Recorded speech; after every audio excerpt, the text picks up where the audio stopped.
Buenas noches, amigo televidente. Ramón Francisco Martínez Peña, quien les habla, odontólogo, patólogo clínico y anatomopatólogo, le da la bienvenida con el programa La Boca. Usted puede marcar para sus citas al 809-687-2770 o llamando al celular al 809-879-4574. Si usted tiene dientes que se mueven, encías que sangran, mal aliento, caries, para reponer los dientes que le hacen falta, si su lengua está blanca, negruzca, verdosa o amarillenta, y recuerde los síntomas principales como suele aparecer el cáncer en la boca, una manchita blanca o negra, un peladito o una llaguita, o un crecimiento que tenga más de 15 días, aunque no duela.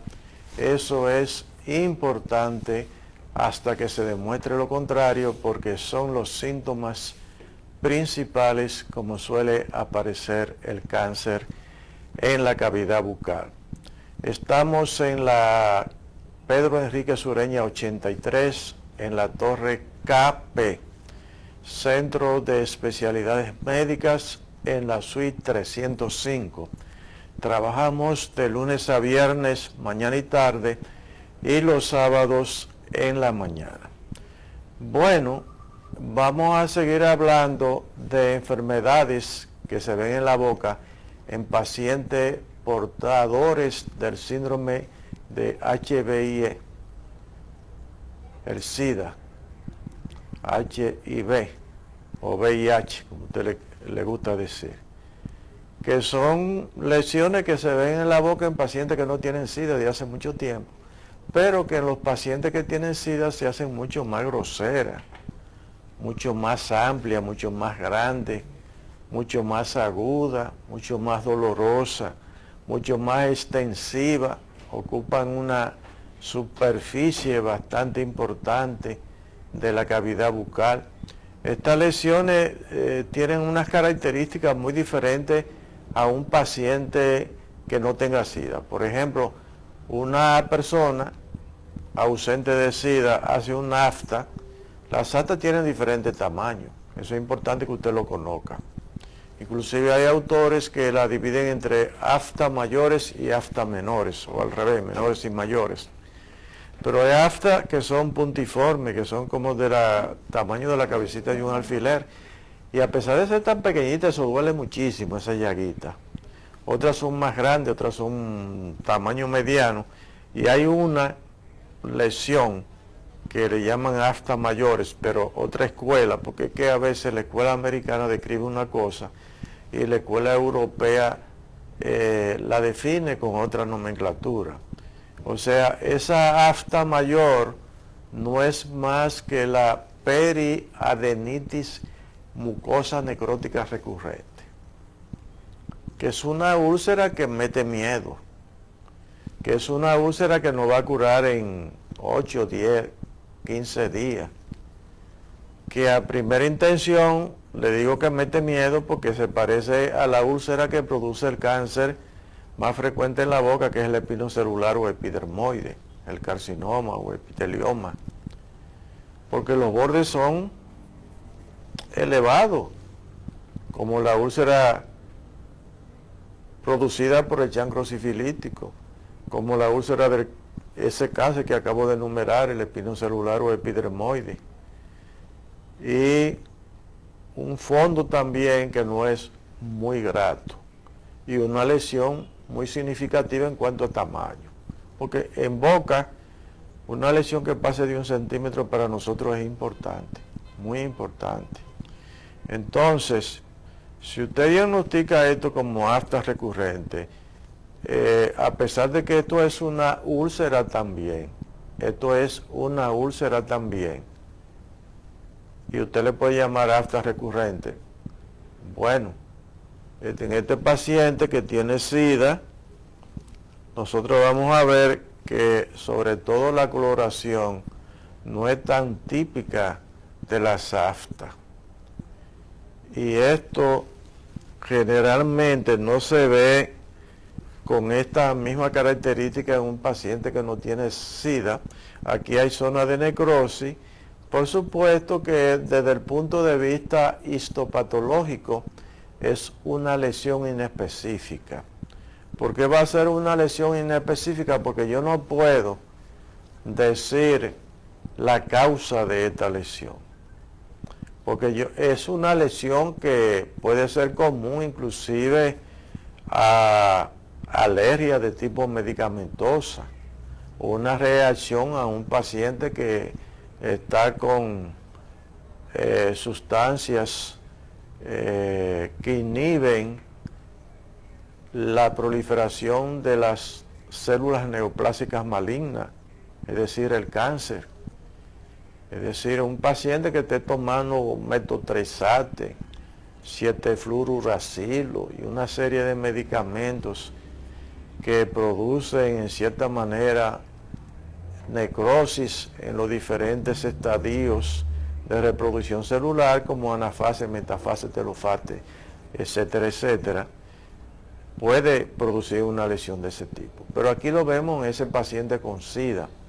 Entonces yo podría tener también en la boca una úlcera como esa y ser una tuberculosis. ¿Qué es lo que yo le quiero decir, amigo televidente? Es que la odontología no es solo dientes, porque estas cosas nos llegan a nosotros y nosotros nos hemos especializado para hacer diagnóstico y tratamiento de este tipo de situación. Pero hay que tener todo un protocolo de procedimiento para uno no cometer errores, equivocaciones que van en detrimento de la calidad terapéutica que vamos a implementar en ese paciente. Porque si usted se equivocó en el diagnóstico, usted se va a equivocar en el tratamiento. Y usted va a poner a ese pobre paciente a estar gastando dinero en consulta y también a estar gastando su tiempo. Que ahora con los tapones se pone eso bastante serio, porque es que ahora se gasta más combustible. Usted está en un semáforo a veces, que está dando verde y da verde 3 y 4 veces y usted no puede cruzar y los carros están parados completamente. Eso sucede mucho en la Tiradentes ahí con 27 de febrero. Porque si ponen un policía de tránsito, el policía de tránsito se olvida que está en la Tiradentes y eso es darle paso al otro. La luz se cambia a verde 3, 4, 5 veces y usted ahí parado gastando combustible que usted está ahí. Entonces hay que pensar en los pacientes, en el bolsillo del paciente, en el tiempo que emplea y además la angustia que produce cuando el paciente ve que está pasando tiempo, gastando dinero, gastando tiempo, valga la redundancia, y no le ve solución a su problema. Entonces, el éxito de un tratamiento está directamente proporcional al éxito del diagnóstico correcto que se haga de la lesión por la cual el paciente acude a la consulta. Eso hay que tenerlo claro. Entonces, usted tiene que saber que existimos profesionales que nos especializamos en las enfermedades de la boca, porque es que somos muy poquitos aquí en el país. Y entonces, la gente va a un otorrino, va a un médico general, va a un odontólogo general, y el que no está acostumbrado a hacer una cosa todos los días, tiene menos posibilidad de hacer un diagnóstico correcto, porque se olvida. Inclusive ya dentro de muchísimas ramas de la medicina, incluyendo la odontología, hay subespecialidades. Entonces, esto no lo vamos a operar nosotros, aquí tenemos que saber de qué se trata para saber cómo vamos a tratar esa enfermedad. Si esto fuera una úlcera producida por un chancro sifilítico, ya ahí tendríamos que indicar benzetacil como tratamiento. Hay diferentes marcas comerciales, pero si esto es una úlcera por cáncer, amerita una cirugía y radioterapia. Y si eso es una úlcera producida por una tuberculosis, entonces va a ameritar otro tipo de tratamiento. Entonces miren ustedes, es una úlcera, pero una úlcera que puede corresponder en lo que yo he dicho ahora, porque puede ser, puedo seguir diciendo otras enfermedades que producen úlceras, pero en esta situación es una úlcera que puede ser producido por 3 enfermedades diferentes y cuyo abordaje terapéutico, cuyo tratamiento va a ser diferente de acuerdo al diagnóstico que se haga. Yo aquí con una biopsia yo puedo diagnosticar tuberculosis, porque ahí yo voy a ver en esa biopsia una célula bastante grande, pero que tiene una característica muy particular. Vamos a ver una célula, este no quiere escribir, vamos a ver si este escribe, una célula bastante grande, que es una célula gigante multinucleada, pero cuyos núcleos se van a disponer en forma de herradura. Después una célula que recuerdan la morfología típica de las células epiteliales, que son cilíndricas altas, con su núcleo bien centrado, y que reciben el nombre de epitelioide, oide parecido a, que quiere decir parecida al epitelio pavimentoso estratificado, cuyas células se ubican en forma de empalizada una alrededor de la otra. Y entonces a todo alrededor de eso vamos a encontrar los linfocitos, una corona o corola linfocitaria, y eso constituye y es patognomónico del diagnóstico de la histopatología o de la anatomía patológica, con un folículo de Koster, que es lo que caracteriza a esa tuberculosis. Yo cuando veo esa microscopio yo diagnostico tuberculosis, pero si yo le hago una biopsia a esa lesión y no me da tuberculosis y es sífilis, y si yo no le mando al paciente a hacer un BDRL, miren cómo se escribe, BDRL.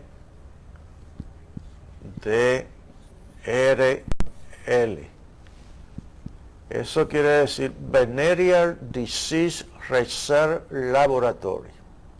Research en inglés quiere decir investigación, disease, enfermedades, venerea, enfermedad venérea, y laboratorio, investigación por medio de laboratorio de enfermedades venéreas. O mandarle al paciente una prueba especializada de inmunofluorescencia, que es la FTA. Pero ustedes están hablando, ustedes están oyendo, ustedes están escuchando a un odontólogo que se especializó en dos especialidades: anatomía patológica y patología bucal clínica. Para uno tener dominio de eso, tiene que hacer 3 años bien fajado, a veces duraba 12 horas al día y más, entre el Departamento de Radiobiología de la Comisión Nacional de Energía Atómica, haciendo investigación con microscopía electrónica, diversos hospitales y la cátedra de anatomía y fisiología patológica, que ahí estaba de 7 de la mañana hasta aproximadamente las 5 de la tarde. Y salía a las 3 de la madrugada del Departamento de Radiobiología de la Comisión Nacional de Energía Atómica.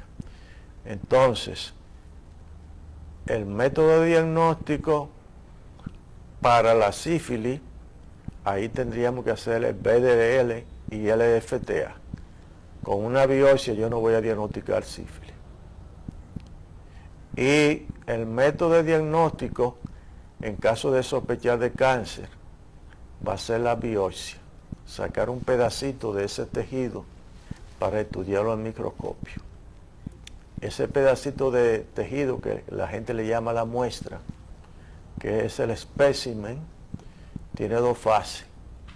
La fase macroscópica, en el cual después de sacado ese pedacito de tejido, el patólogo se vale de medios como la palpación de ese tejido, el método visual para describir la forma, el tamaño, si es firme y elástico, esa consistencia, si es firme, si es de consistencia ebúrnea o ósea, o sea, de características de hueso, si la superficie es regular, si la superficie es irregular. Esa es la macroscopía. Y muchas veces nos auxiliamos de una lupa para ver estructuras finas, pequeñitas, que no podemos detectar normalmente con la vista. El color es importante también y se describe, y entonces usted coge ese tejido y lo corta, hace un corte. Cuestión que cuando eso llegue a manos de la tecnóloga médica, que es la que lo va a procesar por medio de la técnica citológica o histopatológica, en este caso porque es un tejido, es histopatológica, esa superficie de corte vaya hacia abajo y que cuando esa tecnóloga corte ese tejido, usted pueda visualizar en el microscopio tanto el epitelio como el tejido conectivo subyacente. Así que se incluye en la parafina, ya cuando está a nivel de taco, ya previo a haber pasado por los diferentes alcoholes, haber sido incluido en el bloque de parafina y los pasos previos, para entonces hacer el corte y pasarlo por las diferentes soluciones de hematocilina, agua, eosina, silol y el montaje en la placa de vidrio y la colocación, eso se llama portaobjeto, y la colocación del cubreobjeto. Entonces está listo para que entonces el anatomopatólogo lo ponga al microscopio y ahí sepa qué es lo que tiene el paciente. Y ahí es que usted va a buscar el resultado.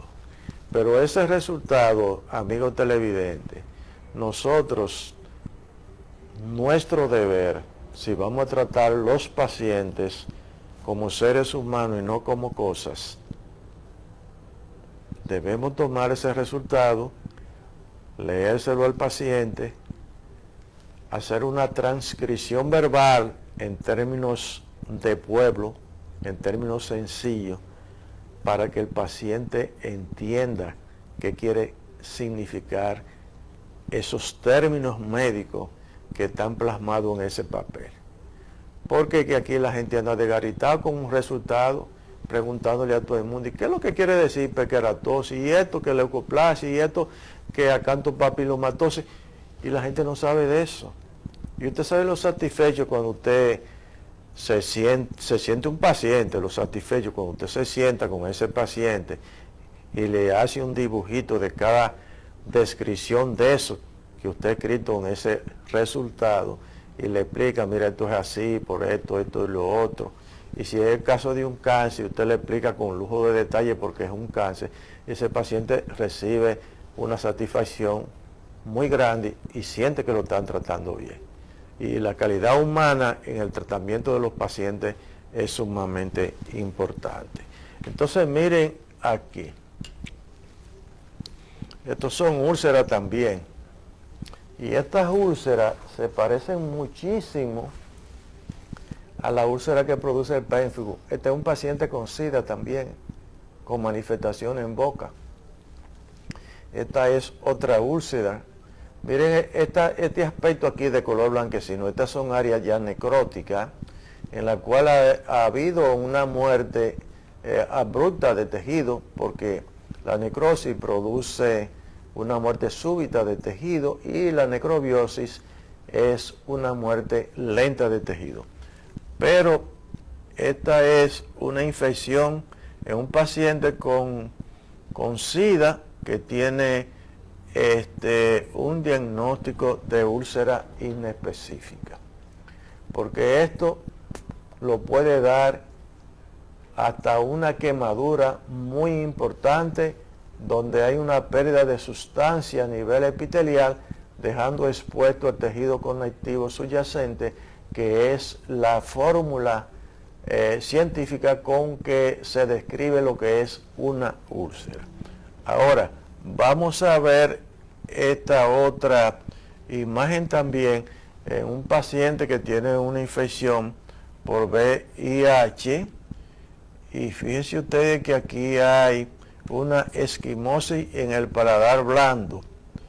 Esto hay una manifestación de púrpura trombocitopénica en un homosexual de 30 años de edad. pero la púrpura trombocitopénica se ve en pacientes sin SIDA. Si ustedes observan, aquí tenemos la úvula, que la gente le dice en la campanilla, y está lesionada también. Y miren cómo se ve esa revascular ahí, tan dilatada. A veces hay una elongación de la úvula.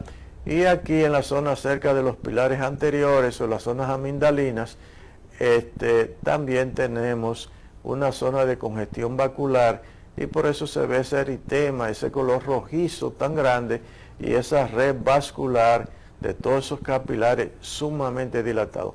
Todo esto está afectado. Inclusive aquí hay una lesión leucoplasiforme. Habría que averiguar si ese paciente fuma, porque esto podría llegar a ser también una lesión precancerosa o precancerizable que recibe el nombre de leucoplasia. Y quiero que sepan que no es solo estas lesiones que estamos viendo relacionadas con el SIDA, porque hay algunas lesiones que la encía crece muchísimo y puede tapar la superficie coronaria del diente en cuestión de días, y podemos tener también incidencia de cáncer. Yo he tenido pacientes con SIDA y cáncer en boca, y SIDA y precáncer en boca también. O sea que son varias las lesiones oportunistas que hay vinculadas al SIDA. Esto generalmente cuando viene a doler es porque está sumamente avanzado. Son lesiones de tipo crónica que deben de transcurrir en otro tipo de pacientes como lesiones de tipo aguda, pero se cronifican por la deficiencia inmunitaria que hay en los pacientes que tienen SIDA. Amigos televidentes, se me ha terminado el tiempo. Vamos a recordarle que si usted tiene dientes que se mueven, encías que sangran, mal aliento, caries, para reponer los dientes que le hacen falta, si su lengua está blanca, negruzca, verdosa o amarillenta, eso puede ser hasta fatal, una coloración amarillenta, un paciente con una amiloidosis en el hígado que se manifiesta en la lengua y usted no sabe de eso. Y usted empieza ahí con ese cepillo de que aquí está esa coloración que está amarillenta, y es un problema que viene del hígado. Por eso es importante hacer consulta. Teléfono para la cita 809-687-2770 y 809-879-4574. Estamos en la Pedro Enrique Ureña 83, en la Torre KP, Centro de Especialidades Médicas. Trabajamos de lunes a viernes, mañana y tarde, y los sábados en la mañana. Pero siempre previa cita, no se aparezca sin cita, sin llamar a esos teléfonos. Será hasta un nuevo programa La Boca. Hasta entonces.